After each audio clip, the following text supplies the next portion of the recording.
এই বাঘটা মাছের লোভে পানির ভিতরে ঝাঁপ দিয়ে দেয়, কিন্তু এই টাইগারটা একটা মাছও পায় না। অন্যদিকে বসে বসে একটা ছেলে এই কাহিনী দেখতেছিল আর হাসতেছিল। ছেলেটা দেখে যে বাঘটা তার দিকে আসতেছে, তখনই সে তার পাশে থেকে একটা নৌকায় উঠে যায় আর সে যেটার উপরে বসেছিল সেইটা উপরে উঠিয়ে নেয়। এই বাঘটা এখানে অনেক চেষ্টা করে এই নৌকাটার উপরে ওঠার, কিন্তু সে কিছুতে উপরে উঠতে পারতেছিল না।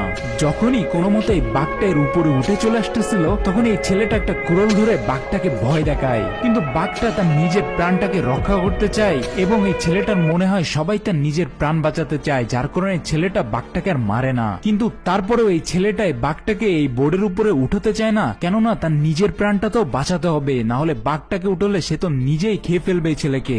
আস্তে আস্তে রাত হয়ে যায়, কিন্তু বাঘটা এখনো এই নৌকাটা ধরে ঝুলে বসেছিল। এটা দেখে ছেলেটার আস্তে আস্তে মায়া হওয়া শুরু করে, যার কারণে সে একটা জিনিস দেয় যেটা বেয়ে বাঘটা এই নৌকায় উঠে আসে, আর ছেলেটা অন্য একটা জিনিস পানিতে দিয়ে সেইটার উপরে বসেছিল।